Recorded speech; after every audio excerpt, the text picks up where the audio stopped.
People say to me, oh, I have anxiety. And they talk about it like it's a bad thing. Like this anxiety demon has come into his life and ruined his life. You have anxiety over stupid shit. Keep your anxiety demon. And now have anxiety that you're not rich. Get to the point where you can't sit still and watch Netflix and eat ice cream because you are too anxious about the fact that you don't have $100 million.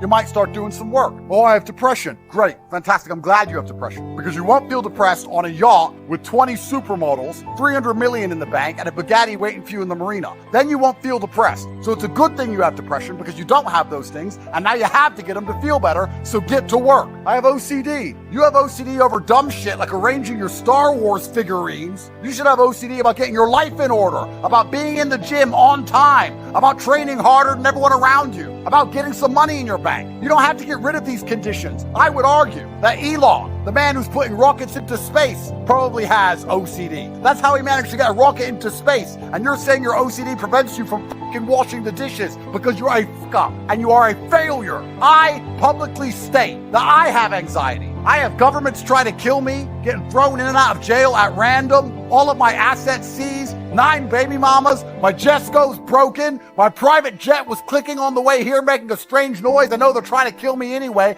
I have anxiety, but I use my anxiety so that I wake up at 6:15 a.m. instantly enraged, getting to work so I win. I grabbed the demon of anxiety by his fucking neck and added him to my legion. He works for me. You have dulled your sword, so you have nothing to threaten the demons with, because you're too busy sitting around in therapy like a little girl. When anxiety turns up, you cower with your little weak, dull sword. I pull my blade and say, you now work for me, by force. I have depression. I have OCD. I have all of it. These demons work for me. They are my army. That is how I've conquered the world. If you're at home complaining, I have OCD, I have anxiety, I have depression, you need to get these demons in check. They are your weapons against mediocrity. Therapists will never tell you that. A therapist will say, well, we have to get rid of your anxiety.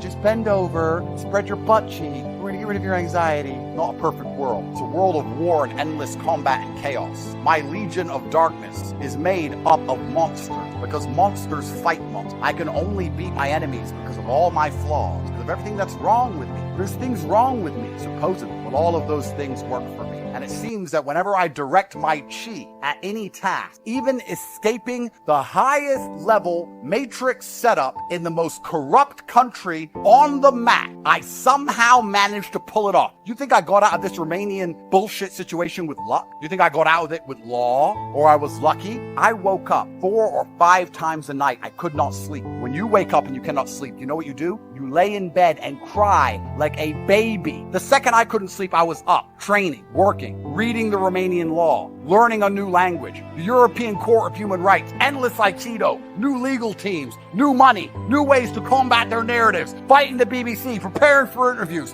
endless sets, endless reps, anxiety, OCD, fucking depression, everything. That's how I won. Get out of therapy. You need to leave therapy immediately. There is nothing more destructive to the male psyche than sitting down and complaining and crying about your problems to somebody who has their own problems, which they do not even disclose to you. They sit there as if there's some godlike individual who doesn't have their own mistakes, aren't arguing with their own wife, don't have their own bills to pay. And you sit there trying to elicit sympathy, elicit understanding, automatic submission to some idiot with a piece of paper, a PhD he got from a bullshit university. Therapy in and of itself is destructive to your ability to take control over your own life. You are dulling your sword because you're complaining that your own sword might cut you, but it's your sword that cuts your enemy. You're denying who you are. You're denying all of the things that made you you. God gave you all of these difficult situations so that you could challenge yourself and you could find the best way to navigate them and stay sane. That is why God gave them to you, so that you can become a better version of yourself. And instead of learning lessons, instead of being thankful to God for the difficult things he's put you through, you instead go and cry to some human, fallible creature, complaining about how something happened 21 years ago. A therapist doesn't have a fucking time machine, and they don't try and make you feel better about what happened. They try and just justify your terrible reaction to said events, because there's only one true human emotion that should come from negative scenario, which is anger. Someone can kill a member of your family, and you can get sad or you can get angry. Angry gets something done. Sad? That's just sitting around hoping others feel sorry. Sad belongs in the therapy room, but anger belongs out here in the world. Directed anger, focused anger. I'm not saying you start smashing your head against the wall like an idiot. I'm saying that very much like a focused concentration of water through a dam can power a city. That is how your anger should work. You should focus it in the exact direction it needs to go to solve the problem. If you're poor, get angry. If you're woman left, get angry. Get angry at yourself for being left. Don't get angry at the world you're poor. Get angry at yourself because you can't afford all the things you want. Anger is the correct response to any emotion because anger elicits instant action. You know, I'm so anti-therapy, and I've had these conversations so many times with people. Their answer is that I need therapy, supposedly. If I need therapy, how come every single person on the planet knows my name? How come every single time I walk in the room, they're like, Mr. Tate, and everyone starts going, Top G, and getting cameras out? How come I'm an international celebrity with hundreds of millions of fucking dollars? How come when I was thrown in jail and put in a Romanian dungeon for 4 months to stare at the wall, I came out perfectly fine and still destroyed the mainstream media in all of their setup interviews in a way you could never do? How come I'm so monumentally successful and my women never turned on me and all I do is win, and you're telling me that I need therapy while you're in therapy and you're a nobody? Nobody even knows who you are. I don't need therapy. I self-therapize with anger because anger makes me brave, and my bravery has allowed me to grab demons by the neck.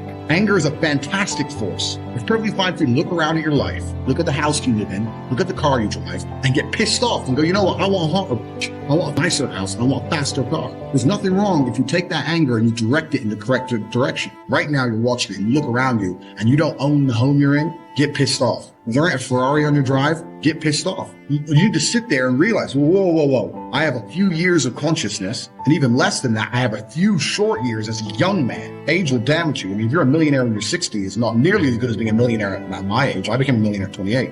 You need to realize you got a few short years as a young man, you're wasting them. Forced, directed anger is an extremely powerful force. When I was broke, I couldn't sleep. I wanted money like I needed air. I am smart enough to know that money equals freedom. I'm not gonna live broke, get rich, or die trying. I understand that completely. I couldn't tolerate it, and I was so uncomfortable that it gave me the motivation I needed to escape. It's very easy to get exactly what you want if you try. What you have is people who try 60%. They try one day, then they miss a day. And then they say, I tried my best, but I still failed. You didn't try your best because you missed a day. I have always tried my best, which is why I have everything I've ever tried to get. I don't have the things I didn't try to get. If I see a man and he's like, I don't want to work, I don't want to try, I just drink, well, then I don't like you because you're an idiot. The competition is absolutely and utterly fierce. Understanding that you're a man with a small pistol up against a mighty army. If you want to add a little bit of laziness on top, you're... If I'm awake, I'm working. I don't take a second off. I don't relax. I don't rest. I don't stop. I don't chill. None. That is all I do. And you are at home competing against me, and you want to watch a movie tonight. All I'm trying to say is that the world, especially the masculine world, is one large, endless competition. If you want to win a game, you need to at least play it. You can pretend there's no competition, but then you're not going to win. If you wake up and realize that the car you want, other men want, the house you want, other men want, the job you want, other men want, when you realize this, you're like, okay, now I know the competition, let me go try and win. If someone were to say to me, Andrew, how do I get rich? I'd say, well, then you have to understand that all the money you're trying to make, other people are trying to make. So you need to be faster, you need to be more competitive, you need to try harder, you need to wake up earlier, you need to dedicate yourself. And if they say to me, I don't want to do that, I'm going to say, okay, then you're a loser, go lose, here's the next man who wants to win. And then when he wins, people are going to ask him how he did it. And I'm going to say, because he played the game. I sit with people who I used to go to school with from Luton who are still broke and tell them how to make money. And you know what they do? They answer back. Yeah, but you know, it's not that simple because, you know, the wife gets the kid, and you know what, and I don't like to do things that way. The way I like to work, the way you like to work is why you're fucking broke.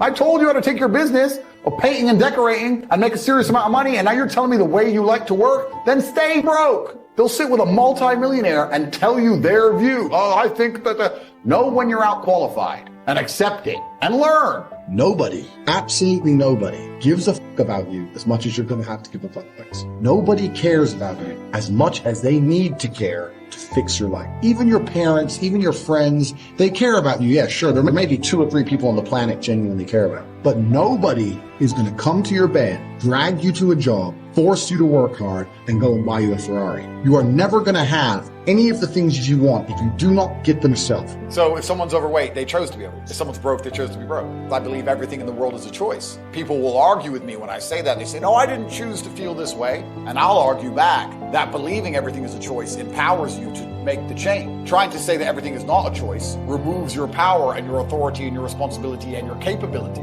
So I think the most powerful thing you can do if you're a depressed or sad person is accept that you have chosen to be one and you can choose to stop being one. But surely your mindset as a man, especially in the world today, should be the mindset which allows you to be most competitive and win. Forget truth. If I believe the sky is green, but it doubles my net worth, you can say the sky is blue all day long. I'm saying it's green. My net worth is doubled because of it. So what is truth? What even is true and false? All of history is a lie. Everything on the news is a lie. What even is true and false? True and false is adopting the mindset or the strategies which allow you to compete. That's what's true. It's like fighting. People say lucky punch. There's no such thing as a lucky punch. It landed and you threw it. That's a punch. So what is true? Well, for me, what is true is what allows me to feel most powerful. When I look at scenarios or situations, I sit and say, option A makes me feel weak and helpless, and option B makes me feel powerful, so I believe B to be true. And that's where my whole worldview comes from. The primary objective of my thoughts and feelings and reality is to win. It's not to feel happy. It's not on some garbage, endless quest for what might be true. It's to win all of the time. So I optimize for competitiveness and I optimize for performance in all things, which is very unpopular with a lot of people. Most people don't optimize for that. Most people optimize for the worst thing possible. You know, the worst possible mindset you can try and optimize your life for?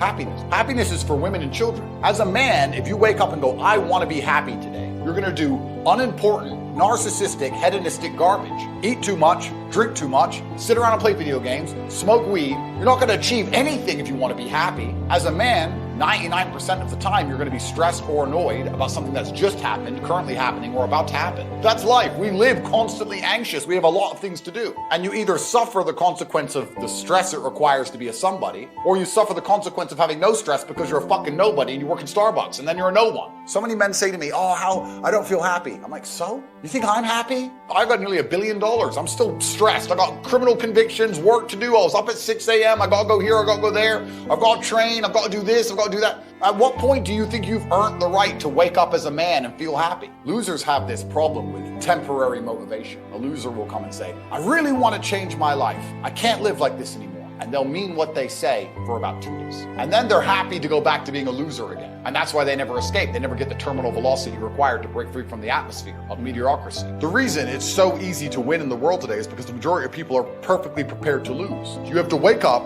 and you have to give a shit. You have to wake up and go, you know what? I'm responsible for my health, and I'm responsible for my finances, and I'm responsible for my family, and I'm responsible for the decisions I make, and I'm responsible for my motivation, and I'm gonna win.